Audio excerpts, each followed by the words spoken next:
భగవద్గీతలోంచి 30 శ్లోకాలు సెలెక్ట్ చేసుకొని నేను ఫస్ట్ శ్లోకం డిస్కస్ చేసుకున్నాము. భగవద్గీత ఫస్ట్ చాప్టర్ ఫస్ట్ శ్లోక.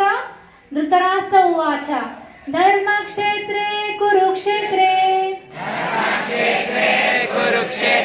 సమవేతాయుత్సవః మామకః పాండవాశ్చైవ కిమ కుర్వత సంజయ. సో భగవద్గీతలో మొత్తం 700 శ్లోకాలు ఉన్నాయి. ఈ 700 శ్లోకాల్లో ఒక్క శ్లోకం మాత్రం ధృతరాష్ట్రుడు చెప్పింది ఉంటుంది. 41 శ్లోకాస్ సంజయుడు చెప్పారు, ధృతరాష్ట్రుడి యొక్క కార్యదర్శి, పర్సనల్ అసిస్టెంట్. 84 శ్లోకాస్ అర్జునుడు చెప్పారు. 574 శ్లోకాస్ కృష్ణుడు చెప్పారు. సో భగవద్గీతలో టోటల్ 700 శ్లోకాస్ ఉన్నాయి. సో అందులో మనం ఫస్ట్ చాప్టర్ ఫస్ట్ శ్లోకం డిస్కస్ చేసుకున్నాం. సో ధృతరాష్ట్ర ఉవాచ, ధృతరాష్ట్రుడు చెప్పినప్పుడు ధృతరాష్ట్ర ఉవాచ అని వచ్చింది. సంజయుడు చెప్తున్నప్పుడు సంజయ ఉవాచ అని వస్తుంది. అర్జునుడు చెప్పినప్పుడు అర్జున ఉవాచ అని వస్తుంది. So Bhagavad Gita second chapter second శ్లోకంతో కృష్ణుడు చెప్పడం మొదలు పెడతాడు అనమాట. అప్పటి వరకు కృష్ణుడు చెప్పిన ఎక్కడ రాదు. సో అక్కడ నుండి కృష్ణుడు భగవద్గీతని బోధించడం మొదలు పెడతారు.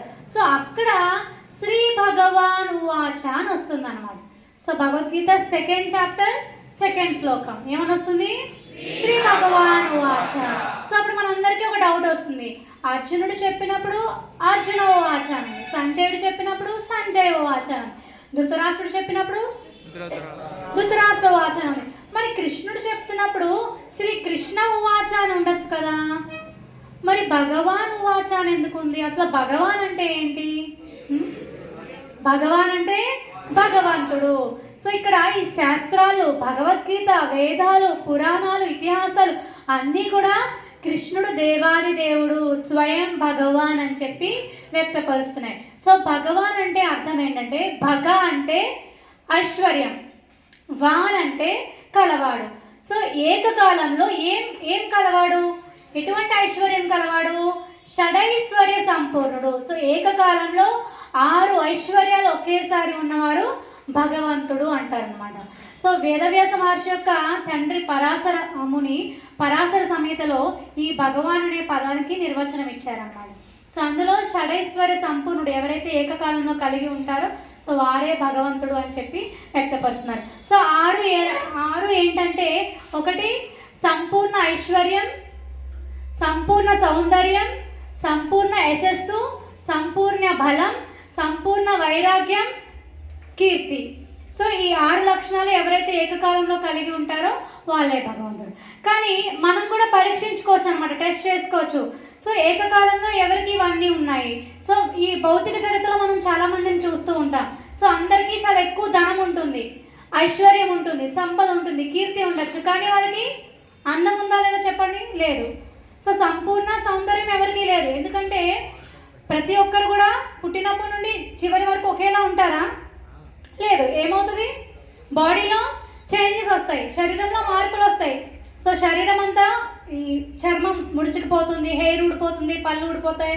సో అందవిహీనంగా అయిపోతారు. సో ముసలితనం అనేది వచ్చేసింది. సో సంపూర్ణ సౌందర్యం ఎవరికి ఎప్పుడూ లేదనమాట. కానీ కృష్ణుడు అర్జునుడికి రథసారథిగా ఉండి కురుక్షేత్రంలో యుద్ధం చేయిస్తున్నాడు కదా. సో 16 ఇయర్స్ యువకుడిలా ఉన్నాడట. అప్పుడు కృష్ణుడి ఏజ్ ఎంతో తెలుసా? 125 ఇయర్స్.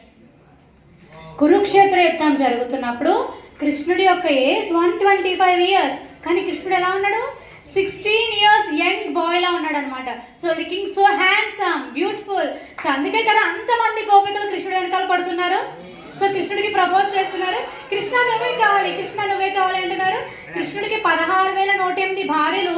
కానీ కృష్ణుడు వాళ్ళంతటా వాళ్ళే వచ్చి కృష్ణ నువ్వే మాకు సర్వస్వం అని చెప్పి వాళ్ళు కృష్ణుడికి సరెండర్ అయిపోయారు. కానీ కృష్ణుడు ఎవరికి ప్రపోజ్ చేయలేదు, రాధారాణి. సో అదే అనమాట. సో కృష్ణ అంత గ్రేట్ అనమాట. సో ఇక్కడ శ్రీ భగవాన్ అని ఉవాచ అని ఉంది కదా. సో అందుకని మనం కృష్ణుడిని దేవాది దేవుడుగా, ప్లీజ్ కృష్ణుడిని దేవాది దేవుడుగా, భగవంతుడిగా యాక్సెప్ట్ చేయాలి. అలా యాక్సెప్ట్ చేస్తే ఈ నాలెడ్జ్ మనకి చాలా సులభంగా అర్థమవుతుంది అనమాట. ఈ భగవద్గీత జ్ఞానం ఏదైతే ఉందో, కృష్ణుడు ముఖతః ఏదైతే వెలువడిందో, ఇది మనం చాలా సులభంగా గ్రహించవచ్చు, స్వీకరించవచ్చు, ఆచరించవచ్చు అనమాట. సో సో అంతే కదా, మనం ఎవరైనా మాట వినాలి అంటే వీరు నాకు ఫ్రెండ్, తిను నాకు మంచి చెప్తున్నాడు, సో తిను నాకు ఫ్రెండ్ అని చెప్పి మనం యాక్సెప్ట్ చేయాలి కదా. సో అలాగే భగవద్గీతను బోధించిన కృష్ణుడు కూడా మనం దేవాది దేవుడు, మనందరికీ నిజమైన శ్రేయోభిలాషి అని భావిస్తే మనకు ఖచ్చితంగా భగవద్గీత సులభంగా అర్థమవుతుంది. దాన్ని ఆచరించి మనం కూడా ఉన్నత స్థానాన్ని, జీవిత సార్థకత్వాన్ని చేసుకోవచ్చు అన్నమాట. సో ఫస్ట్ శ్లోకం ఫస్ట్ చాప్టర్లో ధృతరాష్ట్రుడి యొక్క మనోస్థితిని వివరిస్తున్నారు. సో ధృతరాష్ట్రుడు తాత్కాలికంగా రాజు అయ్యారు హస్తినాపురానికి. సో తన సోదరుడు పాండురాజు మరణించిన తర్వాత తన పిల్లల యొక్క బాధ్యత కూడా ధృతరాష్ట్రుడి మీదే ఉంది. కానీ ధృతరాష్ట్రుడు ఏం చేశాడు? పార్షియాలిటీ చూపించాడు, పక్షపాత బుద్ధిని చూపించాడు. సో తన పిల్లల్ని, పాండురాజు పిల్లల్ని వేరు చేసి మాట్లాడుతున్నాడు. అలాగే స్వార్థం చూపిస్తున్నాడు, నా పిల్లలే రాజ్యం పరిపాలించాలి, ఈ హస్తినాపుర సామ్రాజ్యాన్ని మొత్తం ఈ నా పిల్లలే, నా కౌరవులే పరిపాలించాలన్న స్వార్థపూరితమైన బుద్ధిని కలిగి ఉన్నారు. పాండవులు మొత్తం రాజ్యాన్ని అడగలేదు, ఏదో ఒక ప్రదేశాన్ని అడిగారు, ఏదో ఒక చిన్న రాజ్యాన్ని ఇవ్వమన్నారు. కానీ ఈ కౌరవులు, ధృతరాష్ట్రుడు అది కూడా ఒప్పుకోలేదన్నమాట. సో అందుకని యుద్ధం జరుగుతుంది. యుద్ధంలో కృష్ణుడు అర్జునుడికి రథసారథిగా ఉన్నారు. సో ఇక్కడ పాండవులు ఉన్నారు కదా, కృష్ణుడు అర్జునుడికే ఎందుకు రథసారథిగా ఉన్నారని చెప్పి ధర్మరాజు కానివ్వండి, భీముడు కానివ్వండి, నకులుడు కానివ్వండి, సహదేవుడు కానివ్వండి ఫీల్ అవ్వలేదు, బాధపడలేదు. అదేంటి, యుద్ధం గెలిస్తే నేను రాజును అవుతాను, నేను రాజ్యాన్ని పరిపాలించాలి, మరి కృష్ణుడు ఏంటి అర్జునుడికి రథసారథి అవుతున్నాడని చెప్పి ధర్మరాజు ఫీల్ అవ్వలేదు. అలాగే భీముడు కూడా నేను శపథం చేశాను, నేను ప్రతిజ్ఞ చేశాను, ధృతరాష్ట్రుని యొక్క 100 మంది పుత్రుని సంహరిస్తానని నేను ప్రతిజ్ఞ చేశాను, మరి కృష్ణుడేంటి నాకు రథసారథిగా చేయకుండా అర్జునుడికి రథసారథిగా వహిస్తున్నాడని చెప్పి భీముడు కూడా ఫీల్ అవ్వలేదు అనమాట. సో అది పాండవుల్లో ఉన్న గుడ్ క్వాలిటీస్ అనమాట. వాళ్ళెవరికి కూడా ఈ స్వార్థం అనేది లేదు. సో వాళ్ళు అన్ని విషయాలు కూడా సమానంగా ఉంటారనమాట. సో సమదృష్టితో ఉంటారనమాట. వాళ్ళు ఎప్పుడు కూడా పార్షియాలిటీ చూపించరు, పక్షపాత బుద్ధిని చూపించరు. అందుకే పాండవుల వైపే ధర్మం ఉంది, కౌరవుల వైపు ఏముంది? అధర్మం ఉంది. సో అధర్మం ఉంటే అక్కడ విజయం లభిస్తుందా? విజయం లభించదు. సో పాండవుల వైపే విజయం ఉంటుంది, ఎందుకంటే పాండవుల వైపే కృష్ణుడు ఉంటారు. సో ఎక్కడైతే ధర్మం ఉంటుందో అక్కడ కృష్ణుడు ఉంటాడు, అక్కడే విజయము, అక్కడే సంపద, అక్కడ ఐశ్వర్యం అన్ని లభిస్తాయి కాబట్టి. సో ఇక్కడ దుర్యోధనుడు, నిన్న క్లాస్లో మనము ధృతరాష్ట్రుని యొక్క మనోస్థితిని డిస్కస్ చేసుకున్నాము. ధృతరాష్ట్రుడు స్వార్థము, పక్షపాత బుద్ధిని కలిగి ఉన్నారు. సో మనం అవి కలిగి ఉండకూడదు. సో ఏ వ్యక్తి కూడా స్వార్థం కలిగి ఉండకూడదు. స్వార్థం కలిగి ఉంటే ఏమవుతుంది? ఆటోమేటిక్గా భయం వస్తుంది, అంతే కదా, భయం వస్తుంది, అపనమ్మకం వస్తుంది, నేను ఏదైనా సాధించగలనా లేదా అని అపనమ్మకం వస్తుంది అనమాట. అలాగే పార్షియాలిటీ ఉండకూడదు. భగవద్గీతలో కృష్ణుడు 5th చాప్టర్లో 18 శ్లోకాలు చెప్తారన్నమాట. సో ప్రతి ఒక్కరిని మనం ఈక్వల్గా ట్రీట్ చేయాలి. సో ఆవుని, గోవుని, సునకాన్ని, సునకమాసం తినే చండాలుణ్ణి, విద్యా వినయ సంపన్నుడైన బ్రాహ్మణుణ్ణి అందరినీ సమదృష్టితో చూసే భావన మనకు కలగాలన్నమాట. సో రోడ్డు మీద బెగ్గర్ వెళ్తుంటే బెగ్గర్ని తిట్టడము, బెగ్గర్తో అగౌరవంగా మాట్లాడడం ఇలాంటివి చేయకూడదు. సో ప్రతి ఒక్కరికి కూడా మనం రెస్పెక్ట్ ఇస్తూ గౌరవంగా మాట్లాడడం నేర్చుకోవాలి. ఎందుకంటే ఏది శాశ్వతం కాదు. మనం ఎలా అయితే ఈ యొక్క భౌతిక జగత్తులోకి అమ్మ కడుపులోంచి ఖాళీ చేతులతో వచ్చామో, తిరిగి మనం ఈ శరీరాన్ని విడిచిపెట్టి మరణించినప్పుడు అలాగే ఖాళీ చేతులతో వెళ్తాం. సో మనం ఎంత సంపద ఉన్నా సరే అదంతా ఇక్కడే విడిచిపెట్టాలి. మన హౌస్ని, మన సంపదని, మన ఐశ్వర్యాన్ని, మన పిల్లల్ని, మన బంధువుల్ని, మన స్నేహితుల్ని అంతా మనం విడిచిపెడతాం అనమాట. కానీ మనకి మిగిలేది ఏంటి? మంచి పేరు. సో మంచి లక్షణాలు కలిగి ఉంటే అందరి దగ్గర మనకి మంచి పేరు వస్తుంది అనమాట. సో అందుకే మనం మంచి పేరు కలిగి ఉండాలి. సో పాండవులకి ఆ మంచి పేరు వచ్చింది, కౌరవులకి చెడ్డ పేరు వచ్చింది అనమాట.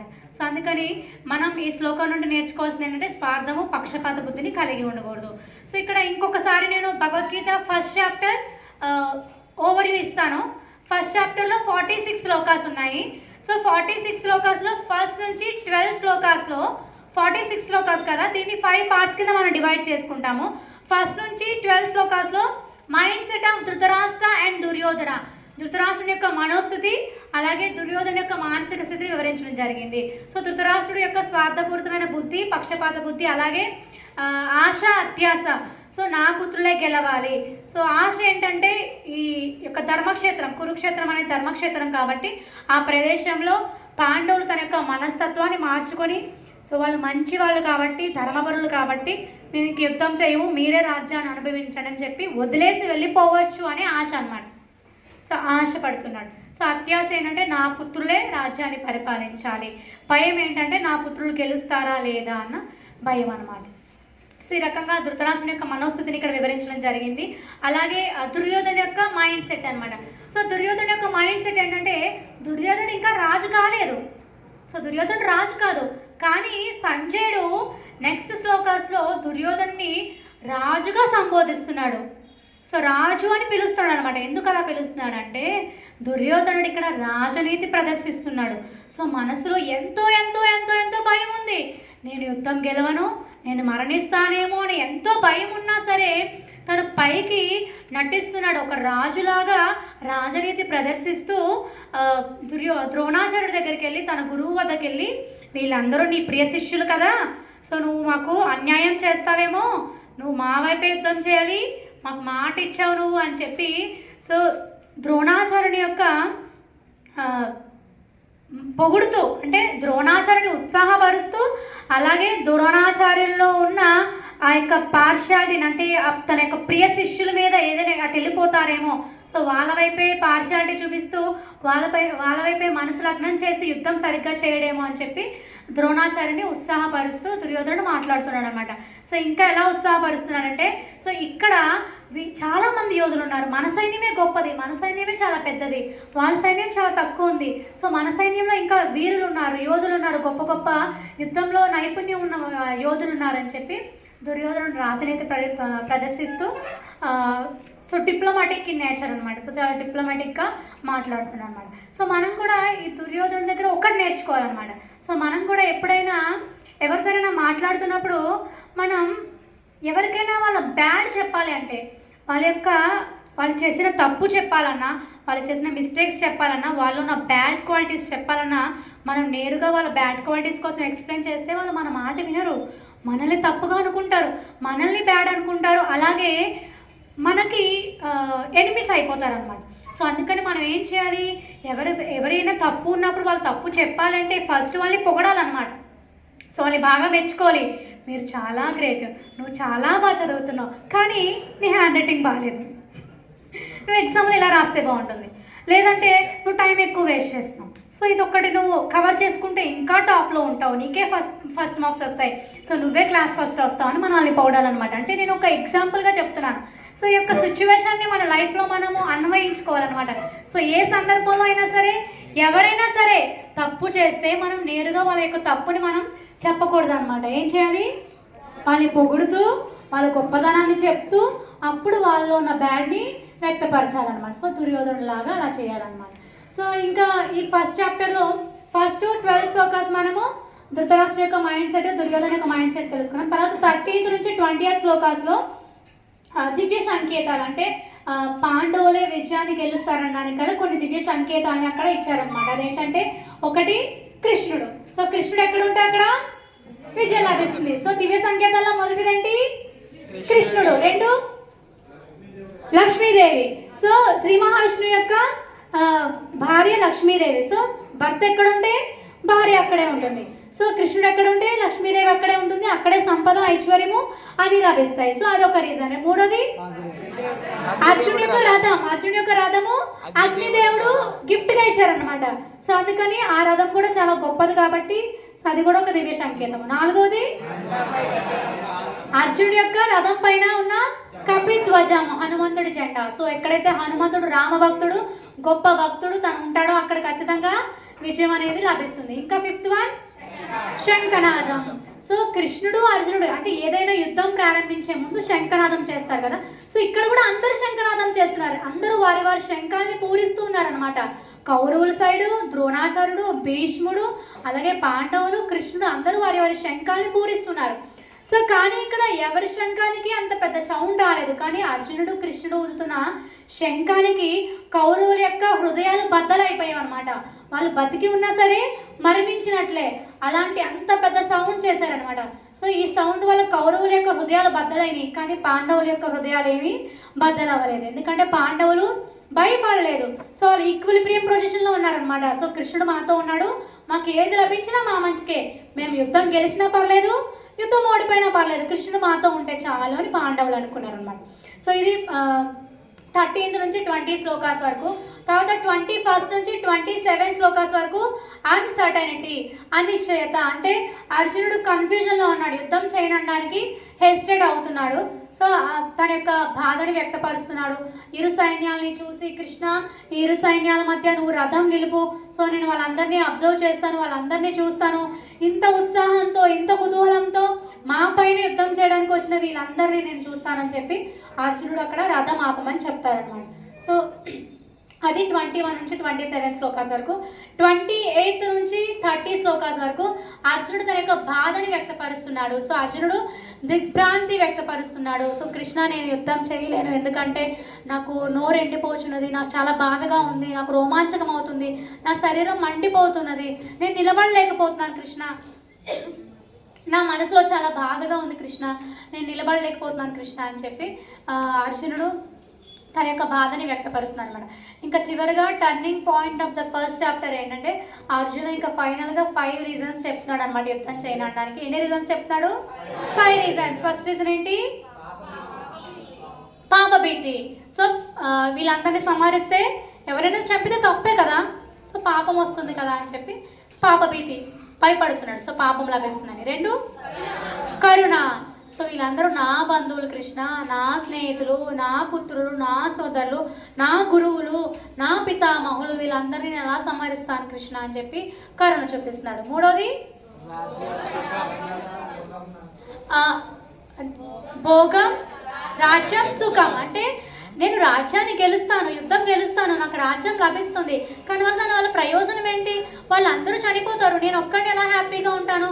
సో నాకు ఏ సుఖం వద్దు, ఏ రాజ్యం వద్దు అని చెప్పి అదొక రీజన్ వ్యక్తపరుస్తున్నాడు. 4వది వర్ణ సంక్రమణం. సో ఇంతమంది యుద్ధంలో చనిపోతారు, సో వాళ్ళ పిల్లలు, వాళ్ళ భార్యలు అందరూ కూడా అనాథలు అయిపోతారు, తద్వారా ఈ సమాజంలో అధర్మవంతులైన సంతానము వస్తుంది. సో ఇలా అధర్మవంతమైన సంతానము రావడం వల్ల సమాజంలో శాంతి అనేది ఉండదు, ప్రశాంతత అనేది ఉండదు, శాంతి ఉండదు అని చెప్పి అర్జునుడు ఇంకొక రీజన్ వ్యక్తపరుస్తారు. చివరిగా అనిశ్చయత.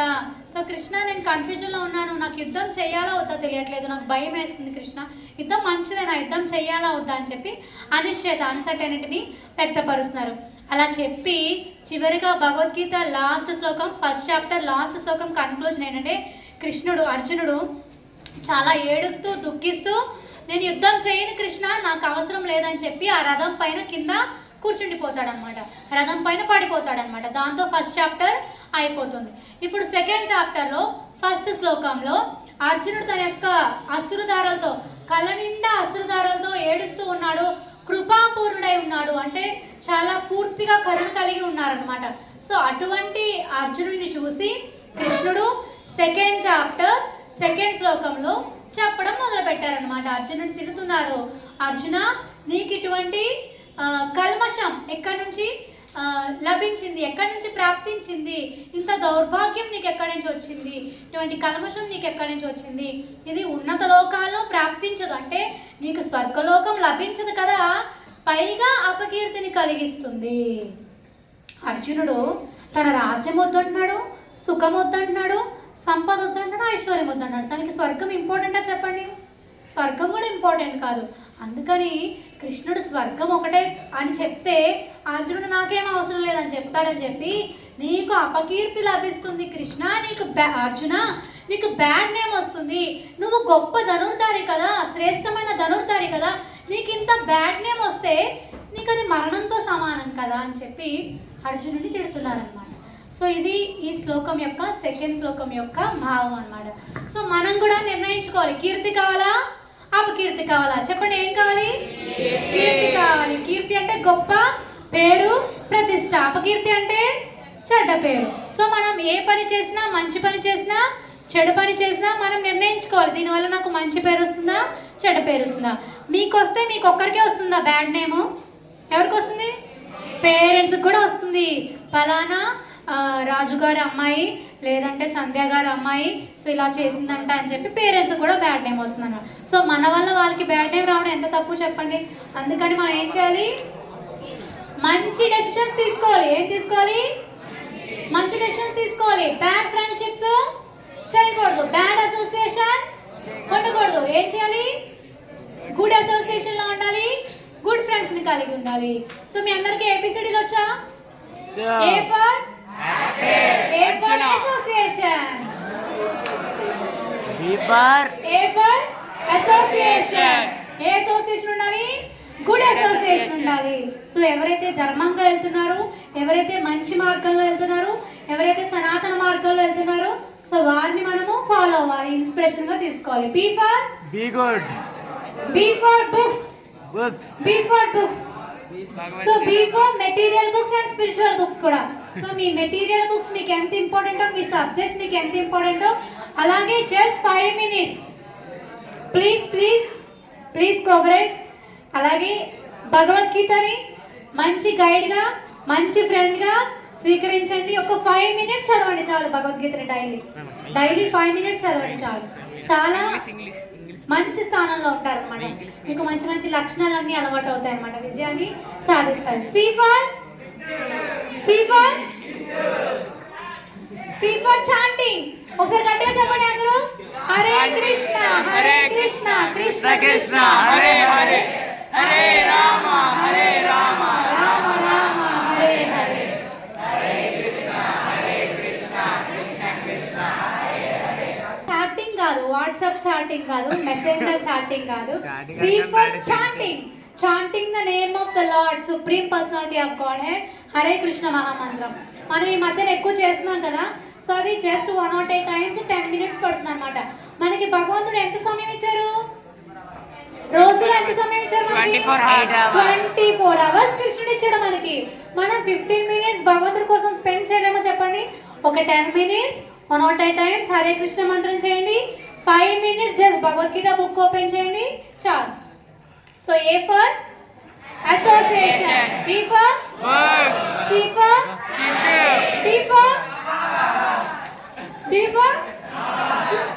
D for diet. అంటే మంచి ఆహారం తీసుకోవాలి.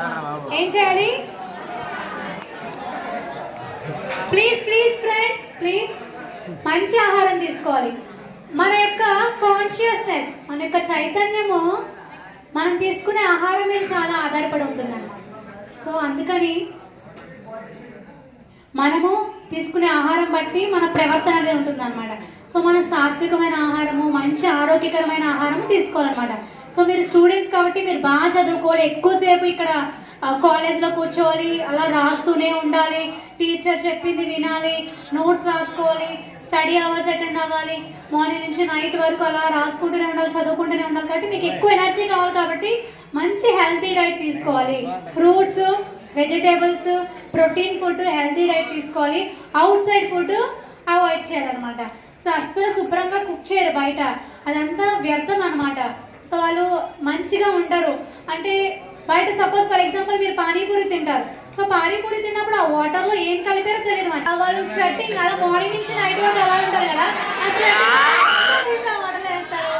సో అందుకని మనము తీసుకునే ఆహారం పట్ల మనం చాలా జాగ్రత్త చూపించాలి. సో అందరూ ఫాలో అవుతారా, ఏబిసిడి ఫాలో అవుతారా? ఏంటి ఏ ఫర్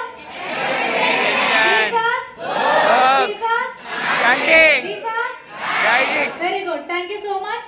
మనం నెక్స్ట్ సెషన్ లో నెక్స్ట్ లో డిస్కస్ చేద్దాము.